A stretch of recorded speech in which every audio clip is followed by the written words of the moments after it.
Hi అండి, అందరికి ఎక్కువ మసాలాలు లేకుండా మటన్ తినాలంటే గోంగూర మటన్ ఒకసారి ట్రై చేసి చూడండి. ఇవన్నీ దీనికి కావాల్సిన ఇంగ్రీడియంట్స్. ముందుగా స్టవ్ వెలిగించి కడాయి పెట్టుకుని కడిగిన గోంగూర వేసి కొంచెం ఉప్పు వేసి గోంగూర మెత్తగా అయ్యేంత వరకు స్లో ఫ్లేమ్ లో కుక్ అవ్వనివ్వాలి. దీనికోసం ఎర్ర గోంగూర ఆకు తీసుకుంటే బాగుంటుంది. ఉడికిన తర్వాత పప్పు గుత్తితో ఇలా పేస్ట్ లాగా చేసుకోవాలి. ఇప్పుడు స్టవ్ వెలిగించి ఒక పాన్ పెట్టుకొని మిరియాలు, ధనియాలు, లవంగాలు, కొంచెం దాల్చిన చెక్క, ఎండుమిర్చి అండ్ ఇలైచీ వేసి దూరగా వేయించుకొని పౌడర్ చేసి పక్కన పెట్టుకోవాలి.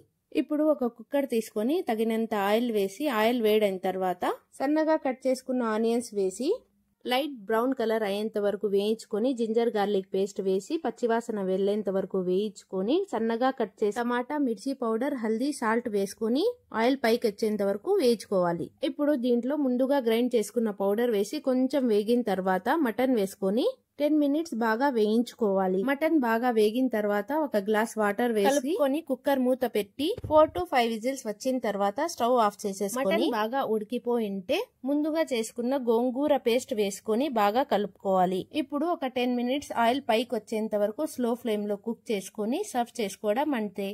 Plain rice or bagara rice తో పాటు తింటే టేస్ట్ నెక్స్ట్ లెవెల్ ఉంటుంది. థ్యాంక్ యూ ఫర్ వాచింగ్ అండి. Keep watching.